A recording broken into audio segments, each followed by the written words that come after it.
Hi, and thanks so much for coming tonight. I'm Jan Watson, and along with basic program instructor Noah Shafetz and our special guest, Hamid Hussein, we're here to tell you about our September in Athens program and to address your questions. I'll start with an overview of the program and the application process, and then we'll hear from Noah, who will tell us what he has planned for the discussion sessions in Athens. Next, Hamid, who traveled to Greece with the basic program in 2019, will tell you about his experience. That should take about 25 minutes, and then we'll turn to your questions. Our program will end no later than 7 p.m. We plan to have you put your questions and comments into the chat function. If we'll see how many people we have in the end, it may be okay to just ask the questions verbally, but during while people are talking, if you think of a question, if you want to put that in the chat, and I assume everyone knows where that is. It's at the bottom of your Zoom window. We also recommend that you use speaker view during the program, and your view controls are at the top right of your Zoom screen. So I want to begin by recommending that you visit our September in Athens webpage. You'll find helpful information such as the advanced reading list, topics for the discussion sessions, a draft itinerary, as well as information about what's included, accommodations, fees, traveler requirements, and the cancellation policy. And I think Zoe's going to put the link for the September in Athens webpage in the chat. Starting tomorrow, July 22nd at 8 a.m., you will find the link to the applications on the webpage, and it will be live. A little bit more about that later. Our partner in Greece is the Athens Center, and our relationship with them goes back to the old Summer Session Traveling Academy, which was for high school students, and it was led by basic program instructors. In 2017, we ran our first spring break in Greece program for basic program students, and we returned in 2019. The pandemic has interfered with planned returns to Greece, and we're happy to offer the September program and provide an opportunity for you to see firsthand some of the historic places encountered in the core curriculum readings. What a way to start your autumn quarter. Being in Athens, standing beneath the Acropolis, seeing artifacts from Agamemnon's tomb, sitting in the agora near the site of Socrates' jail cell, it's an amazing experience. Visiting this ancient city with a skilled archaeologist and a basic program instructor will bring out the relationship between the sites and the texts you've been reading and make it come alive. And traveling with others who have read and discussed the same texts elevates the experience and strengthens the bonds among the travelers. In addition to our archaeologist and Noah, our on-site staff will include a bilingual representative from the Athens Center and me. So the program is well managed and you will be looked after. Our home base in Athens will be in the neighborhood near the Acropolis Museum. Our hotel is on a quiet street with nearby shops, a pharmacy, restaurants, and a coffee and wine bar. Breakfast is provided each morning at the hotel. Each day after breakfast, we will walk to a site and meet our archaeologist who will lead us, lecture, and answer your questions. Afterwards, we'll go to lunch at a taverna and then either visit another site or have a discussion session with Noah or enjoy some free time. Towards the end of the trip, we have a special excursion to see a replica of an ancient trireme ship and then on to Cape Sunion at the southernmost tip of the Attica Peninsula to visit the Temple of Poseidon overlooking the Aegean Sea at sunset. And I think Zoe's going to show us that now. It's just incredible. Your tuition includes hotel accommodations, daily breakfast and lunch, and 3 dinners. The archaeologist led site and museum tours, a series of discussion sessions led by NOAA, entry to all the sites and museums, coach transportation for excursions outside Athens, and support services provided by the Athens Center. In addition, we will schedule a pre-trip seminar and reception so you can meet your fellow travelers. We'll begin taking applications tomorrow. If you go to the webpage for September in Greece, you'll see a button for application. Click on application and the form will open. You can fill it out online and submit. It is a secure system. There is no application fee, and you'll be contacted quickly about the status of your application. If accepted, you'll be given a link to follow, and then you can make your registration and deposit for the trip. Each person must fill out an application form. So if you're booking a double, there's a space to write in the name of your roommate. So who's eligible to go on this trip? All basic program students and alumni of the core curriculum program. Partners are also welcome, whether they are BP students or not. You may have some questions about COVID-19. Travel and medical insurance are highly recommended. The University of Chicago does not offer this type of insurance, nor are we experts in the field. Travelers should check the insurance policy for exclusions related to COVID-19. If the program were to be canceled by the University of Chicago or the Athens Center and you are registered, a full refund of tuition will be given. Currently, neither Greece nor the US have any traveler restrictions, but participants should stay abreast of travel and entry requirements. Now, during the trip, should a participant test positive for COVID-19, they must promptly self-report and agree to follow the instructions given by the UChicago COVID response team, which may include isolating away from the group and the group's activities. The Athens Center will assist an ill student with basic needs and medical attention as needed and as available. Participants should be aware that treatments available in the US may not have the same availability in Greece. So for more information on the UChicago COVID-19 precautions, please visit the Go Forward website, and Zoe's going to put that link in the chat. Okay, so now I'd like to introduce Noah Chaffetz. Noah is an instructor in the basic program, and he holds a PhD from the University of Chicago's Committee on Social Thought. His dissertation is about desire and motivation in Plato's Gorgias and rhetoric. His interests are well represented by the texts in the basic program curriculum, but also extend to contemporary ethics and practical philosophy, aesthetics, and film. And now I'll turn it over to Noah. Thank you.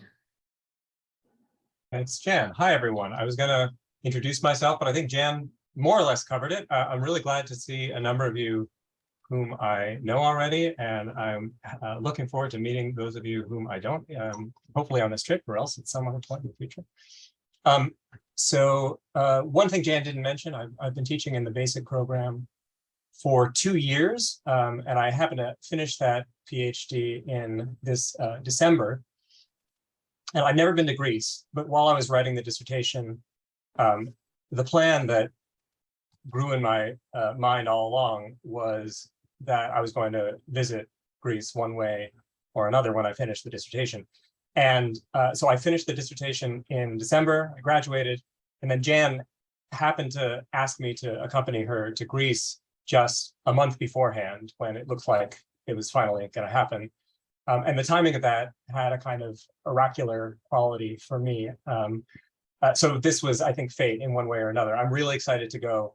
I can't imagine a better way to encounter Greece for the first time than in the company of all of you, which is to say other people who've been reading the same texts that I have and who are eager to see the place from which they sprang.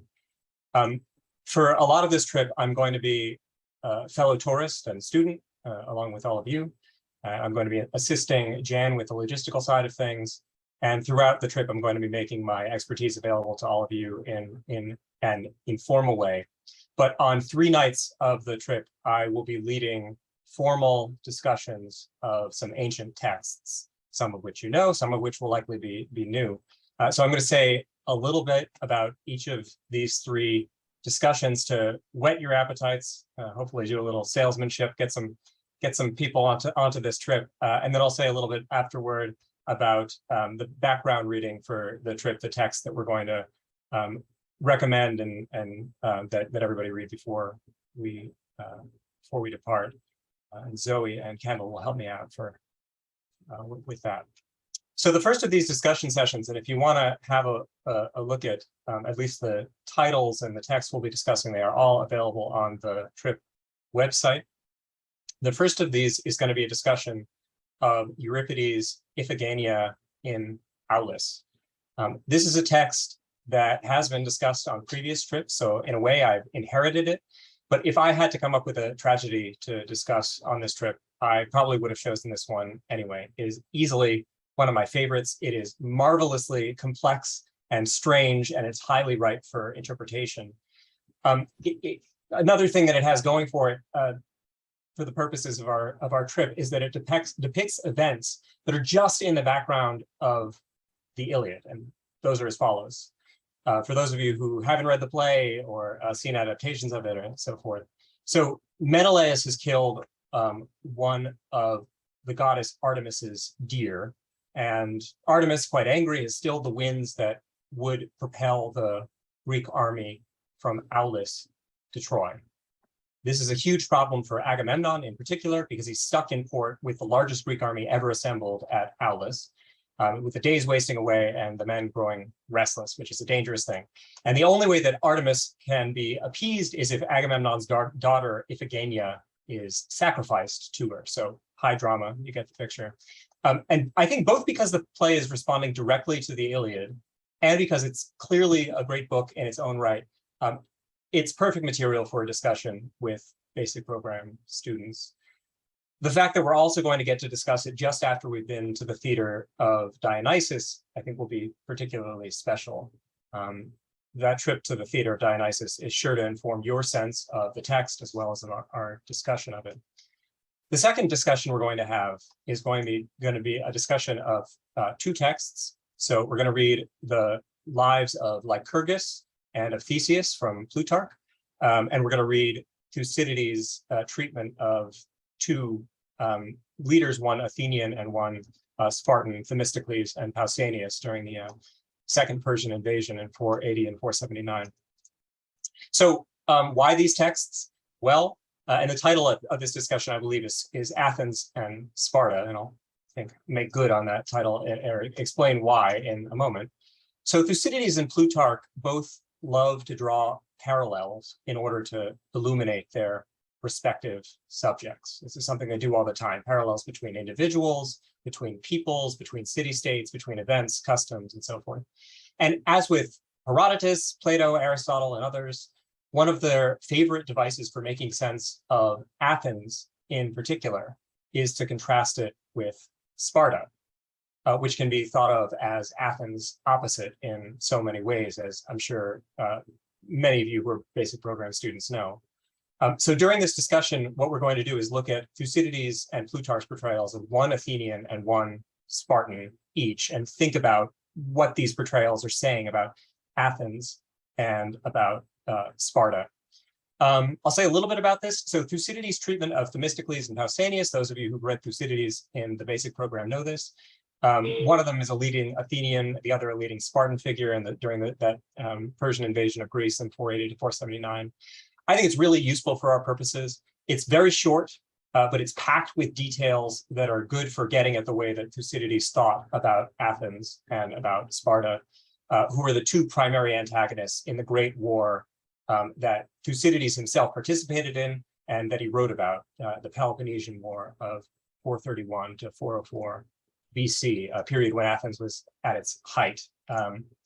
As for the Plutarch text, one of these lives is the life of Lycurgus.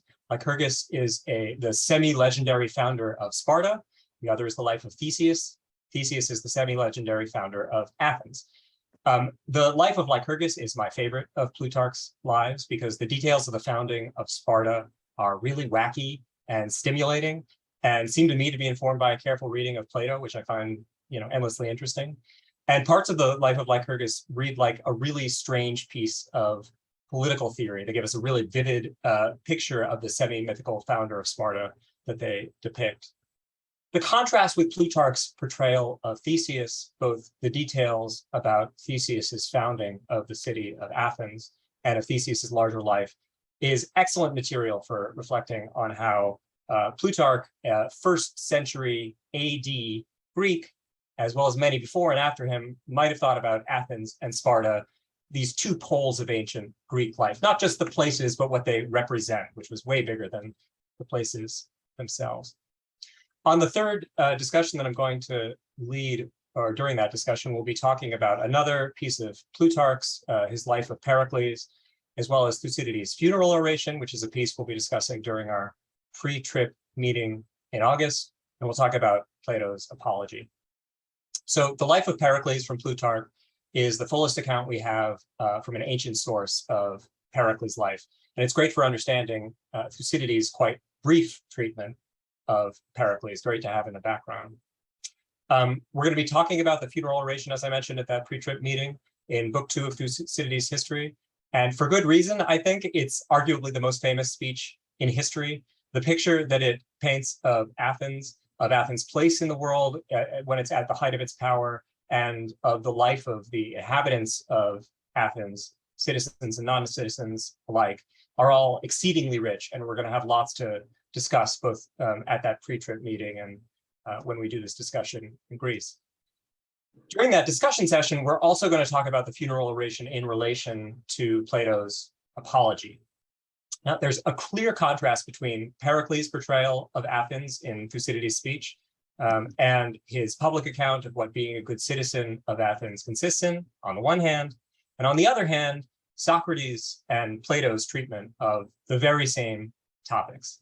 And indeed, Plato has Socrates directly criticize Pericles in at least the Meno and the Gorgias. I think maybe also the Menexenus in any case. But however clear the contrast is between these texts, it is far from a simple one. It's the kind of inexhaustible topic, namely, how do Thucydides' Pericles and Plato's Socrates portray Athens and being a good citizen of Athens. That's the kind of topic that I think is fit for a basic program discussion, because I think it's the kind that we will not have a chance of getting to the bottom of. It is endlessly rewarding.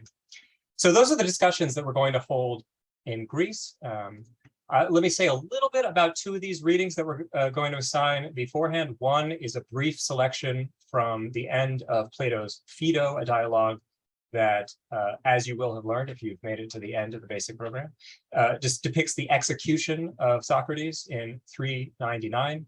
And that is directly relevant to something we're doing on the trip. As Jan mentioned, we're going to visit the Agora in Athens, which is the site of Socrates' jail cell, or we'll see the site of Socrates' jail cell there. Another text we're going to assign beforehand is another brief selection from, this time from Herodotus's history. This is part of the history that depicts the Battle of Salamis in September of 480 BC, this battle that occurs right at the height of the Persian invasion. It's really the turning point in the war between a coalition of Greeks and this massive invading Persian army. The Persian army gets hit in the nose and turned around for the first time, and first of a series of 3 battles of this great naval battle at Salamis, largely led by Themistocles, somebody we'll be talking about in Greece. This is great background for our visit to Sunion, especially because we're going to see, as Jan had in that beautiful slide, that replica trireme that we're going to be there. This was a battle that was fought largely by Greeks and Persians on trireme, so we'll get up close with one of those. Okay, I'm going to turn it over to Zoe to say a little bit about a few other texts. So Zoe, you want to take it away? Sure. So a couple of the other books that we've assigned as pre-reading for the trip, let me see if I remember them properly. So one is by Paul Cartledge, and it's a very short history of Greece. And really, it's an overview of Greek history for people who want to just like put all the chronology in order and know, when different things occurred. It's a really great, easy way to get that history and background. So that's why we have that one in there. Another one is Edith Hamilton's Greek mythology, which, as the title suggests, is a handbook of Greek mythology. This was sort of the main book on Greek mythology for many, many years. Edith Hamilton lived, she was born in the late 1800s, died in the 60s, 20th century. But a lot of people encountered Greek mythology through Edith Hamilton's book. So she's very good at telling these stories. She collects them all together, and it's a great way to sort of get an overview of some of the mythology. So like for the Iphigenia readings and things like that, you can get all the background of what was going on with these various gods and heroes and people. So that's a fun one. And then the last one is Pausanias. Pausanias was a 2nd century AD tourist who wandered around Greece and looked at all these buildings and ruins and places and sites, and sort of wrote a little travel guide for them, for his fellow tourists and sight seekers. And it's just sort of really cool to sort of put yourself in his shoes and, think about walking up the gate up to the theater and seeing the theater of Dionysus, seeing the Acropolis, these accounts that he gave, back in the 2nd century. A lot of those things are still there. They're not always in the same shape, but a lot of them are still there. And so again, it just makes that connection between where we are in the modern world and, the ancient world, I think, even more close. So those are some fun ones that I think you'll enjoy. Again, most of them, you can just read bits and pieces. There's no need. I think we've picked out selections to read, but, you can read as much or as little as you want, but they're nice background material and fun things to read before the trip. So I'm going to hand it over to Kendall now to talk about a couple of the other ones. So Kendall. Thank you, Zoe. And I believe it's just one other one that I'm talking about, although if you hum a few bars of yet another one, I'll sing along.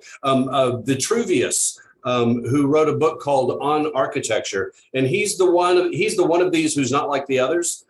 He is actually a Roman, and he wrote in Latin. And he's from the 1st century BC, so he's like 150 years before Pausanias, the one who wrote the tour guide. But he has much the same virtue as Pausanias because he's got, a book that survives, and he was an eyewitness to buildings and structures before they fell into ruin during the Middle Ages. And furthermore, he's an architect. So his career seems to have been, he was a military, he did like catapults and things, ballistics, but he was also a full service architect. And he was evidently writing this book all along. His career as a military guy starts under Julius Caesar, but his book on architecture came out shortly after Augustus had become emperor. And so it's a general, you'll be reading excerpts. Essentially, by reading Vitruvius, he can tell you how to look at the, for example, the famous 3 orders of the Greek columns, and a few other features of buildings that are generic. And by reading Vitruvius, you can educate your eye so that you can actually read the ruins when you see them. He's also the source of the Vitruvian Man, which we kind of associate with because Leonardo da Vinci, drew the famous, guy with his arms and legs out. That's also from Vitruvius. I don't know if that'll be part of your assigned reading now. All right, let's see. Should I hand it back to Jan now, I believe? Jan? Noah, did you have any further comments? Nope, you're on, Jen. Okay. Well, thanks, everyone. And now we want to hear from Hamid. And as I mentioned, Hamid traveled with the basic program to Greece in 2019. And at the time, I think he was a year 2 student. Hamid just graduated from the basic program a few short weeks ago. and he delivered inspiring remarks as one of the student speakers at graduation. So now, Hamid, I'll turn things over to you. Thank you, Jan. Hello, all. Hi, Ken, Noah. Nice to see you, Zoe. Well, I want to give a little background about myself before joining the program. I had very little knowledge about ancient Greece history and all the texts that we read about in the basic program. But I joined because I wanted to know more things. I wanted to know something beyond my profession, beyond what I've always been involved in. And I joined the basic program, and I was very confused in the first readings. We started reading Socrates dialogues, Socrates, and it was confusing, the names, the places. I felt disoriented, and I was actually in first year, second quarter, when the opportunity to go to Greece came up, and I said, should I join? Shouldn't I join? All these readings that you just mentioned, they back then were very intimidating, and you pick up bits and pieces, but you are not certainly sure if you will benefit from the trip. But I realized that there was an opportunity for me to join, and maybe won't come back later and I joined anyway. So few of our, I think were 5 of us in my group, and then joined from other groups. We went there, and the readings, I must confess now, you would not have let me give the address last month if you knew that I was the worst student. I did not do any of the readings, or very few readings. I will read bits and pieces, and I was there and say, well, whatever comes, comes.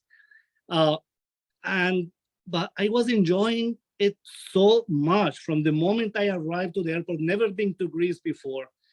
And as a physician, the first thing that impacted me is when I saw a pharmacy, and I was able to read pharmacy in Greek because I've been practicing my Greek letters. And that was amazing because it's just, this says pharmacy. And that was the first thing I saw. Then the driver that took me to the hotel, he was fighting with every car on the road and talking with his hands. And then I got to the hotel, saw the rest of the, I was loving it from the very beginning. The joining together, the breakfast, then walking around. First thing, be careful. You don't have the right of the way on the streets. So you need to look right, left, up, down, because that's something very interesting.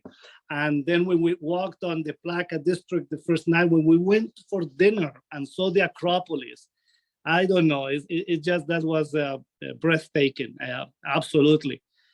So what I can say is the following. I had a lot of fun. I enjoyed it. Again, I said, I read bits of pieces of the text, and I would listen to our guide. Back then was Michael, and Zoe, Jan were with us. You start kind of from a foggy picture of the whole thing, things kind of start coming together. I felt disoriented at certain points, historically disoriented, geographically, but I was enjoying myself. The lunch at noon, that was fantastic. The walks on the streets, sometimes I didn't know if I was inland or in an island. It didn't matter. I was just happy. I was just enjoying myself. I took my tennis rackets, hoping that I could find some partner to play. No, no. It didn't happen. But so many things, one after another. And about the text and the reading, I will get bits and pieces here and there. There are names that strike you. There are stories that you may find like appealing to you. For me, the moment our guide told us how that was Socrates jail and how they knew that was Socrates jail, to me was fascinating. I have a small video clip of it, and I still keep watching it over and over again. There was something about it. So I remember learning, again, I learned by bits and pieces. Then it's not Thucydides, it's Thucydides. That's what Michael told us, Thucydides, right? It's with K. And so the thing is, it was an amazing time. Going to the Acropolis, the Parthenon, then the museums, going to Delphi. We went to Delphi, going to Poseidon Temple. that site on top, Michael couldn't make it. He said that was for him, that was kind of an almost a spiritual type of experience, but he couldn't make it up to the top. That is, you have to see it. You cannot express it with words. That's something you have to see. Anyhow, what I want to say is, I came back home and the unexpected happened, which is now all the things that I saw, they started coming back again during the next 2-3 years of the program. So it turned out that I am so thankful that there was no quizzes or exams for the test, because I would not have passed it. I got my certificate of being there. I would not have passed the test, but then the next 2-3 years, things were not foggy, they were not obscure. I was grounded, I could relate to places, things I could not understand during the trip, I was understanding. And I was glad that I went. And I now that I heard you talking, I was saying, oh my God, I wanna go back again, but unfortunately I can't. But anyone who goes, I wish you the best. I hope you have a wonderful trip. There is no way you will regret it. That's all I have to say.